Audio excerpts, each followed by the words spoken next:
하나님의 말씀 사도행전 1장 1절에서 8절까지 말씀입니다. 저희 여러분이 한 절씩 교독으로 읽겠습니다. 데오빌로여, 내가 먼저 쓴 글에는 물은 예수께서 행하시며 가르치시기를 시작하신부터 그가 택하신 사도들에게 성령으로 명하시고 승천하신 날까지의 일을 기록하였노라. 그가 고난받으신 후에 또한 그들에게 확실한 많은 증거로 친히 살아계심을 나타내사 40일 동안 그들에게 보이시며 하나님 나라의 일을 말씀하시니라. 사도와 함께 모이사 그들에게 분부하여 이르시되 예루살렘을 떠나지 말고 내게서 들은 바 아버지께서 약속하신 것을 기다리라. 요한은 물로 세례를 베풀었으나 너희는 몇 날이 못되어 성령으로 세례를 받으리라 하셨느니라. 그들이 모였을 때에 예수께 여쭈어 이르되 주께서 이스라엘 나라를 회복하심이 이때니이까 하니 이르시되 때와 시기는 아버지께서 자기의 권한에 두셨으니 너희가 알 바 아니요 오직 성령이 너희에게 임하시면 너희가 권능을 받고 예루살렘과 온 유대와 사마리아와 땅끝까지 이르러 내 증인이 되리라 하시니라. 아멘. 성령님께 초점을 맞추라 하는 제목입니다. 요즘 한국 교회가 일심으로 사도행전 강의를 하고 있습니다.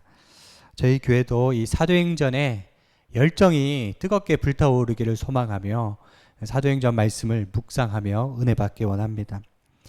여러분은 꿈이 있습니까? 어떤 꿈을 꾸고 살아가시나요? 예수님에게도 꿈이 있었습니다. 교회 세우는 꿈이었어요. 베드로가 주는 그리스도시요 살아계신 하나님의 아들입니다 라는 고백했을 때 예수님께서 뭐라고 하셨죠? 내가 내 교회를 세우리니 음부의 권세가 이기지 못하노라. 천국의 열쇠를 내게 주노라 말씀하셨죠? 예수님은 교회를 세우셔서 이 땅의 어둠의 세력을 다 몰아내시고 땅끝까지 복음 전하는 그 교회 세우는 꿈을 가지셨어요. 여러분에게 교회는 어떤 곳입니까? 제가 중학교 때 예수님을 만났습니다. 그때부터요, 교회 예배가 너무 기다려지는 거예요. 저는 부산 수정로 교회에 중고등부 나왔는데 금요 철야가 지금도 굉장히 뜨겁습니다. 일주일 내내 금요 철야와 주일 예배가 그렇게 기다려지고 거기서 예배 드리면요, 이 예배가 끝나지 않았으면 좋겠다.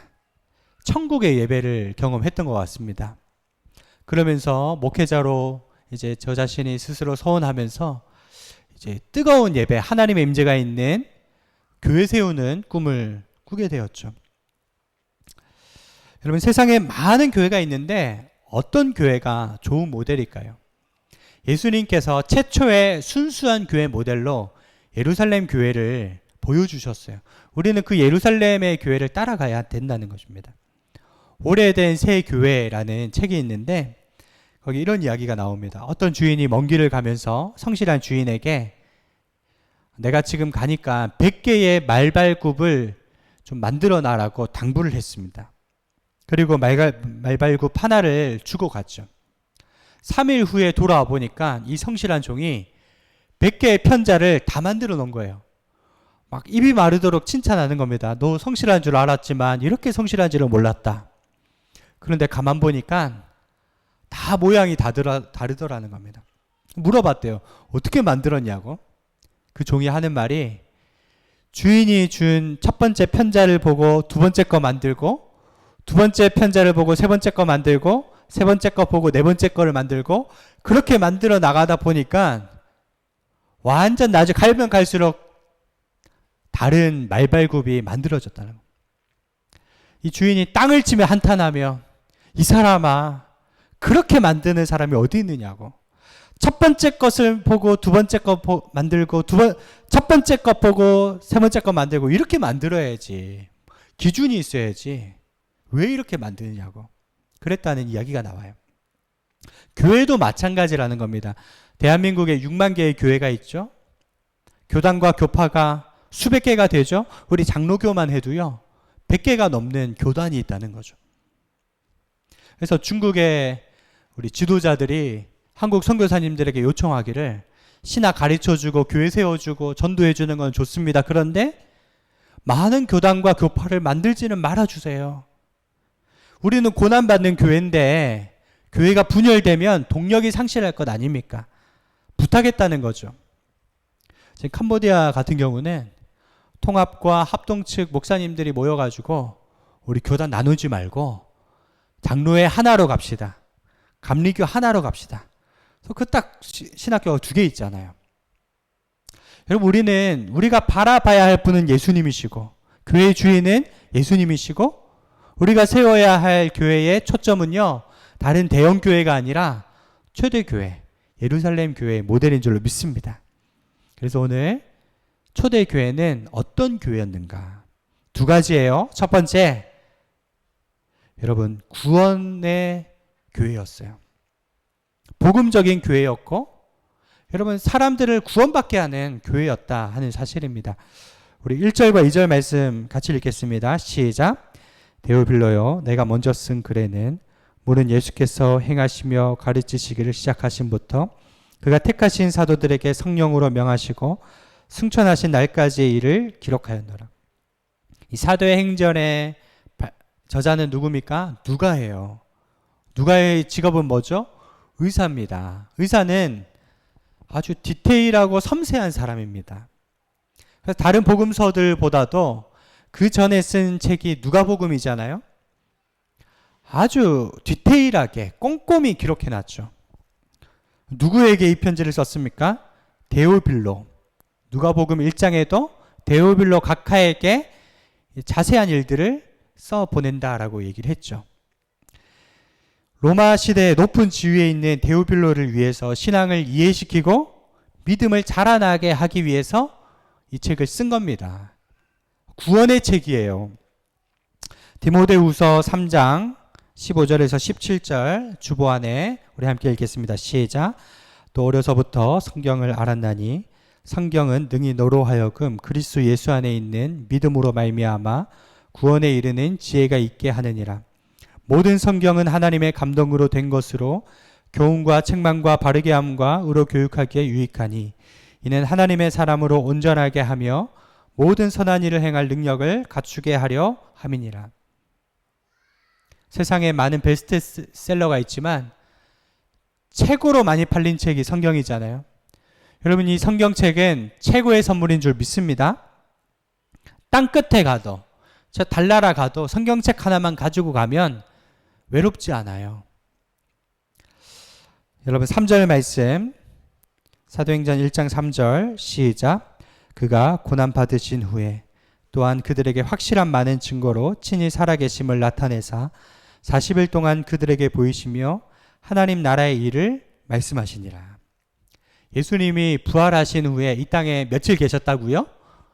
40일 계셨어요. 40일 계시면서 무슨 가르침을 주셨다고 했습니까? 하나님 나라의 일을 가르쳐 주셨다. 우리는 이 땅에 살지만 여러분, 위의 것을 찾아야 됩니다. 영적인 일에 관심을 가져야 돼요. 유튜브에 연관 검색 기능이라는 게 있죠. 저희 가정이 신혼 때부터 들었던 보험이 있는데 변액 보험이에요. 해가 갈수록 이게 감당할 수 없을 정도로 돈이 올라가는 겁니다. 그래서 보험을 좀 바꾸려고 보험이라고 치고 영상을 좀 찾아봤는데 그때부터 제 유튜브 계정에는 보험 관련 영상들이 엄청나게 뜨는 것입니다. 그런데요, 그게 쓸데없는 영상이 아니라 흥미로운 영상이라서 클릭해서 보고 또 보고 연관해서 계속해서 보도록 만드는 거죠. 여러분, 6절에 보면 제자들이 질문합니다. 주여, 이스라엘 나라를 회복하심이 이때니까. 7절에 예수님이 뭐라고 하시죠? 뭐라고 하시죠? 7절 한번 읽어볼까요? 시작. 이르시되 때와 시기는 아버지께서 자기의 권한에 두셨으니 너희가 알 바 아니요. 너희 알 바 아니라는 겁니다. 땅의 일이 아니라 하나님 나라의 일에 관심을 가져라는 것입니다. 여러분, 마귀의 전략은 우리가 알 바 아닌 일에 너무 신경 쓰며 살아가게 하는 거죠. 아까운 인생 낭비하며 헛된 대로 돌아가게 만드는 거예요. 예수님의 관심은 무엇입니까? 하나님의 나라입니다. 우리의 관심도 무엇이어야 합니까? 하나님 나라가 되어야 할 줄로 믿습니다. 제가 요양원 사역을 하고 있다고 말씀을 드렸는데 30여 명의 예배자들이 모여서 함께 예배를 드립니다. 그 요양원의 원장님과 많은 직원들은 예수 안 믿는 분이세요. 그 사무장님만 예수님을 잘 믿으시는데 갈 때마다 하나님이 직원들이 다 예수 믿게 해달라고 제가 기도를 드려요. 찬양을 부르는데요. 어르신들이 얼마나 뜨겁게 찬양 부르는지. 지난 주에는 그 주중에 한 어르신이 상담을 받고 싶다고 요청을 해가지고 둘이 앉아가지고 얘기를 하는데 그렇게 얘기하는 거예요. 코로나 때부터 그분은 요양원에 들어와 사시는데 3년 동안 예배가 없었대요. 너무 답답해가지고 당신께서는 권사님이시고 평생 예배 드렸는데 예배가 없이 3년을 사니까 깝깝하다라는 거예요. 하나님 예배 좀 드리게 해달라고 기도했는데 하나님이 그 기도를 들으시고 목사님 보내주셨어요. 막 눈물을 글썽거리시는 겁니다. 기도 제목을 듣고 간절히 기도해 드렸는데요. 제가 돌아오면서 참 일산까지 왔다 갔다 하는 게 힘들지만 참 값지다. 하나님이 정말 기뻐하신다. 우리 교회 이름 미셔널 교회잖아요. 선교적인 교회입니다. 움직이는 교회예요. 우리가 가만히 앉아서 사람들 찾아올 것을 기다리는 것이 아니라 바나바처럼 바울처럼 찾아가서 사람들을 격려하고 하나님을 알리는 것이 우리의 사명인 줄로 믿습니다. 이 사명에 충실한 구원을 증거하는 성도님들 되시기를 축복합니다. 두 번째, 사도행전은 어떤 책입니까? 성령의 책이에요. 우리 4절과 5절 말씀 읽겠습니다. 시작. 사도와 함께 모이사 그들에게 분부하여 이르시되 예루살렘을 떠나지 말고 내게서 들은 바 아버지께서 약속하신 것을 기다리라. 요한은 물로 세례를 베풀었으나 너희는 몇 날이 못되어 성령으로 세례를 받으리라 하셨느냐. 이 예수님의 당부가 지금 나에게 주시는 당부입니다. 너희는 예루살렘을 떠나지 말라. 아버지 약속하신 것을 기다리라. 여러분, 제자들이 기다리면서 무엇을 했을까요? 지루하니까 고스톱 치고 맛있는 거 먹고 수다 떨었을 때 성령이 오셨을까요? 기다림이란 기도예요. 기다리며 기도할 때 성령이 오신다. 여러분, 이것이 약속입니다. 500여의 형제가 일시에 예수님의 승천을 보고 예루살렘 떠나지 말라는 명령을 들었는데 몇 명 남아 있었습니까? 120명. 380명은 자기 할 일이 있어서 떠났던 것이죠. 여러분, 절박한 심령으로 남아있는 자가 성령 충만 받는 거예요. 갈급한 심령 위에 하나님이 성령의 생수를 부어주실 줄로 믿습니다. 그래서 예루살렘을 떠나지 말고 기다리라 하는 말은요, 두 가지 의미가 있어요. 첫째, 미래형적인 의미가 있어요. 우리는 갈망하며 하나님의 약속하신 성령님을 기다려야 한다라는 것입니다. 그 두 번째는요, 성령을 기다리는 것은요, 과거의 일입니까? 현재의 일입니까? 미래의 일입니까? 여러분, 이 제자들의 시점에서는 미래에 일어날 일이지만 우리 입장에서는 과거에 일어난 일이죠. 황금 시대가 열린 것입니다. 성령께서는 이미 우리 가운데 임하신 것입니다. 그래서 오늘 사도행전 1장 8절 같이 읽어볼까요? 시작. 오직 성령이 너희에게 임하시면 너희가 권능을 받고 예루살렘과 온 유대와 사마리아와 땅끝까지 이르러 내 증인이 되리라 하시니라. 아멘. 성령님이 이미 저와 여러분에게 찾아오신 줄 믿습니다. A.B. 심슨 목사님이 쓴 성령님과 묵상이라는 책이 있는데 거기 스코틀랜드에 목회하는 목사님 이야기가 나와요. 한 가난한 노부인이 찾아와서 목사님, 제가 생활고 때문에 너무 힘듭니다. 좀 도와주십시오. 목사님이 질문을 했대요. 당신에게 가족은 없습니까? 아들이 한 명 있는데 인도에 가서 일을 하고 있어요. 차마 돈 보내달라는 말을 못하겠습니다. 그런데 그 아들이 매주 편지와 함께 엽서를 보내온다는 겁니다. 그래서 그 목사님이 엽서를 한번 보여달라고. 이 할머니가요, 성경 안에서 엽서를 꺼내서 보여주는데 목사님이 웃으시는 거예요. 할머니, 당신은 부자입니다. 아드님이 영국은행에서 발행한 수표를 계속 보내오고 있습니다. 무지해서 수표를 보내오고 있는데 못 쓰고 있었던 겁니다. 그래서 심슨 씨가 뭐라고 얘기하냐면 현대 그리스도인이 이와 같다는 겁니다. 우리는 너무나 놀라운 하늘의 자원을 받아서 사용하면 되는데 무지해서 사용하지 못하는 것, 바로 그것이 성령 충만이라는 거죠. 여러분, 사도행전 2장의 성령님이 이미 오신 겁니다. 여러분, 황금시대가 열렸고 한번 길을 내셨기 때문에 우리가 이 제자들의 길을 따라가면 어마어마한 삶을 살 줄로 믿습니다. 성령님이 우리 마음 가운데 들어와 계십니다. 확신하시고 살아가세요. 누구든지 성령이 아니고서는 예수를 주라 시인할 수 없느니라. 나는 이미 권능받은 자요, 나는 이미 증인의 삶을 살아가는 거예요. 그럼 우리가 신앙생활 할 때 미래형이 있고 또 현재 진행형이라고 말씀드렸는데, 미래형은 뭐냐? 갈망하고 기다리는 거예요. 현재 진행형은 순종하는 것입니다. 여러분, 충분히 기다리시고 성령 충만 받으시고요. 여러분, 내가 성령이 내 안에 계신다는 확신하셨다면 하나님 뜻에 따라 순종하시기를 바랍니다. 이제 사랑하고 용서하고 권능을 베풀고 베드로처럼 복음에 순종할 단계인 줄 확신합니다.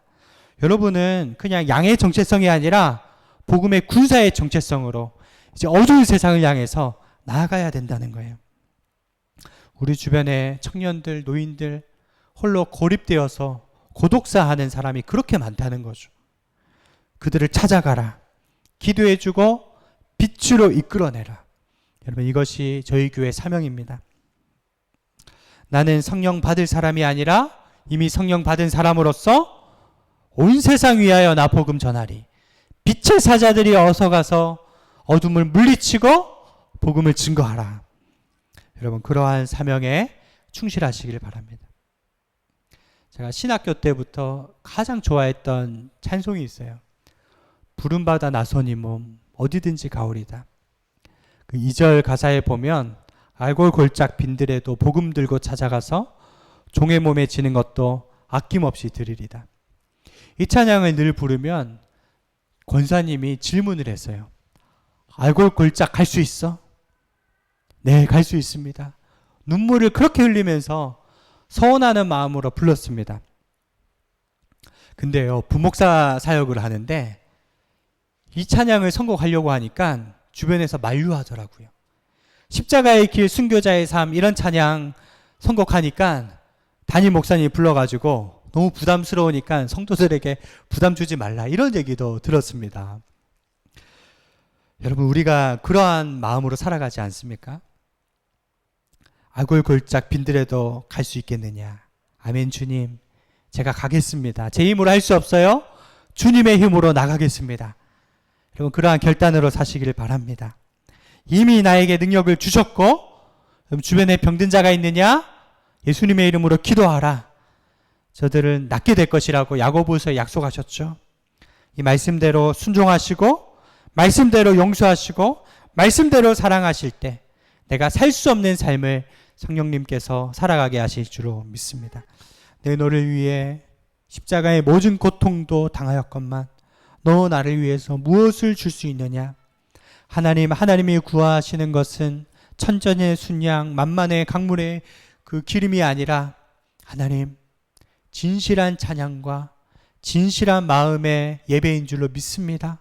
우리가 삶의 예배에서 승리하게 해주시고 하나님, 아름다운 복음의 열매를 통하여 하나님께만 영광 올려드리게 하여 주시옵소서. 감사드리오며 예수님의 이름으로 기도드리옵나이다.